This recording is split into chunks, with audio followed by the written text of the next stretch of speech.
Jesús les hace a sus discípulos una pregunta aparentemente indiscreta.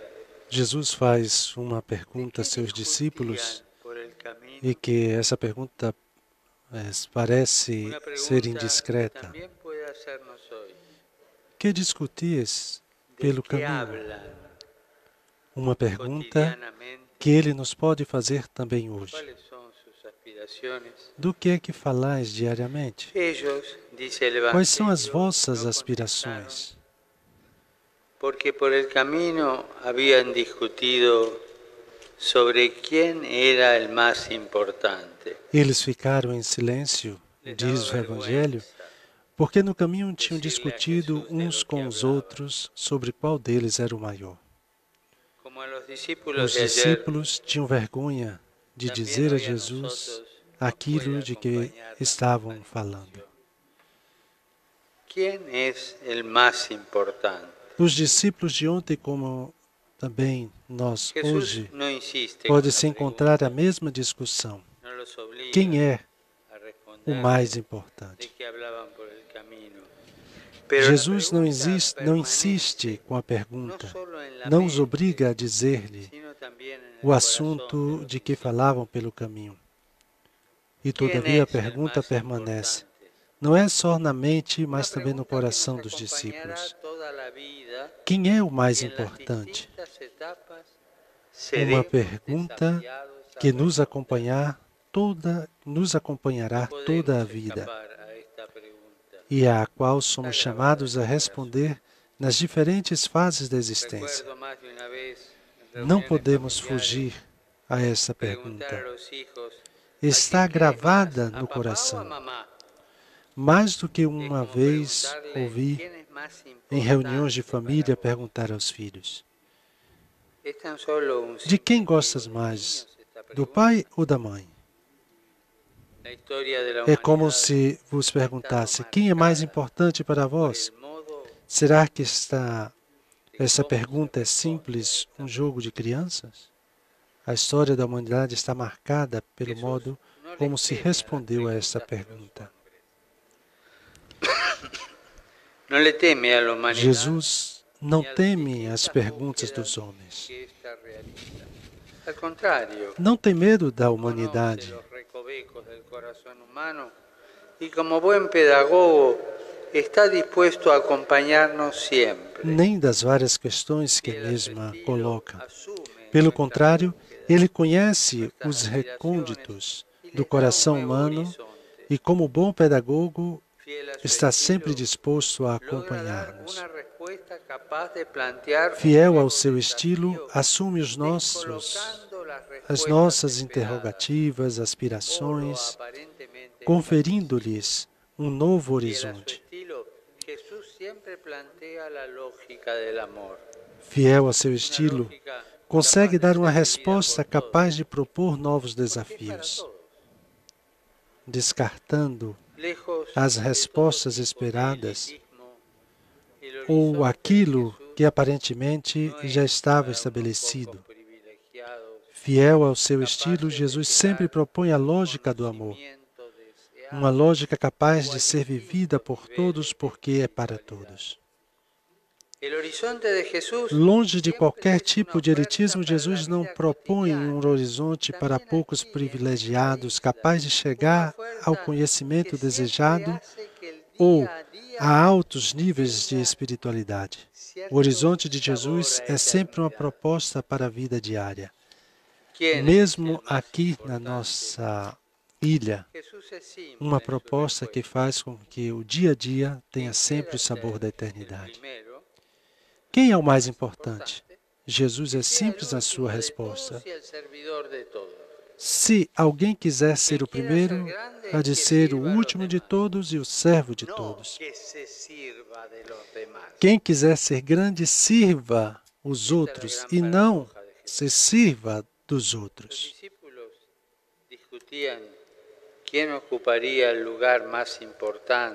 Aqui temos o grande paradoxo de Jesus. Os discípulos discutiam sobre quem deveria ocupar o lugar mais importante, Quem seria selecionado como o privilegiado? Quem seria isento da lei comum, da norma geral, para se pôr em evidência com o desejo de superioridade sobre os demais?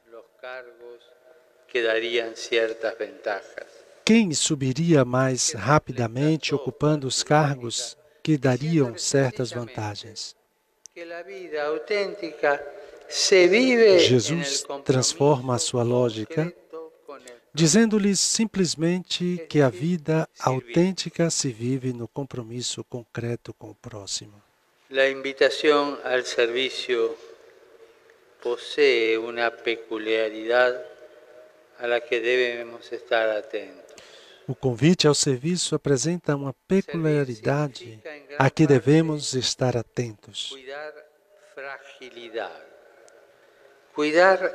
Servir significa, em grande parte, cuidar da fragilidade.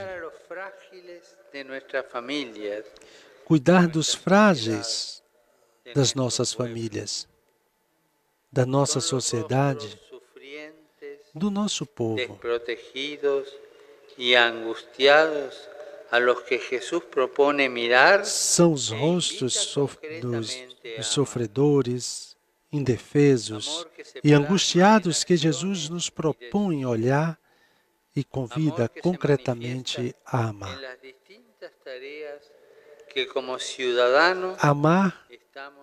Amor que se concretiza em ações e decisões. Amor que se manifesta nas diferentes tarefas que somos chamados como cidadãos a realizar.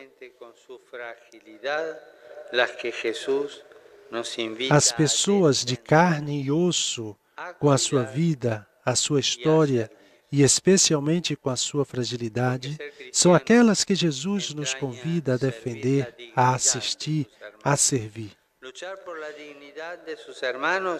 Porque ser cristão comporta servir a dignidade dos irmãos, lutar pela dignidade dos irmãos e viver para a dignificação dos irmãos. Por isso, à vista concreta dos mais frágeis, o cristão é sempre convidado a pôr de lado as suas exigências, expectativas, desejos de onipotência. Há um serviço que serve, mas devemos guardar-nos do outro serviço, da tentação de serviço que se serve. Há uma forma de exercer o serviço cujo interesse é beneficiar os meus, em nome do nosso.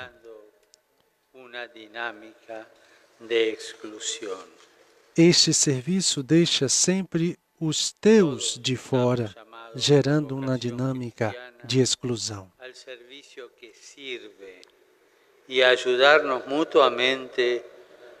Todos somos chamados por vocação cristã ao serviço que serve e a ajudar-nos mutuamente a não cair nas tentações do serviço que se serve. Todos somos convidados, encorajados por Jesus, a cuidar uns dos outros por amor. E isso sem olhar em redor para ver o que o vizinho faz ou deixou de fazer. Jesus diz: se alguém quiser ser o primeiro, há de ser o último de todos e o servo de todos. Não diz: se o teu vizinho quiser ser o primeiro, que sirva. Devemos evitar os juízos temerários e animar-nos a crer no olhar transformador a que Jesus nos convida. Este cuidar por amor não se reduz a uma atitude de servilismo. Simplesmente põe no centro do caso o irmão. O serviço fixa sempre o rosto no irmão, toca a sua carne, sente a sua proximidade e, em alguns casos, até padece com ela e procura a sua promoção. Por isso, o serviço nunca é ideológico, dado que não servimos a ideias, mas a pessoas. O santo povo fiel de Deus que caminha em Cuba é um povo que ama a festa, a amizade, as coisas belas. É um povo que caminha, que canta e louva. É um povo que, apesar das feridas que tem como qualquer povo, sabe abrir os braços, caminhar com esperança porque se sente chamado para a grandeza. Hoje convido-vos a cuidar desta vocação, a que cuidem esos dones que Deus les ha regalado. A cuidar desses dons que Deus vos deu. Quero invitar-los a que cuidem e sirvam de modo especial. Mas, sobretudo, quero convidar-vos a cuidar e servir de modo especial a fragilidade dos vossos irmãos. Não os transcureis por causa de projetos que podem parecer sedutores, mas desinteressam-se do rosto de quem está ao teu lado. Nós conhecemos, somos testemunhas da força imparável da ressurreição, que produz por toda parte, gerando rebentos de um mundo novo, como ele mesmo escreveu no Evangelho Gaudium.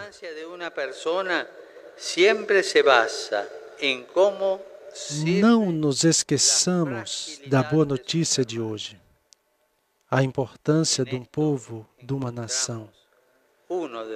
A importância de uma pessoa sempre se baseia no modo como serve a fragilidade dos seus irmãos.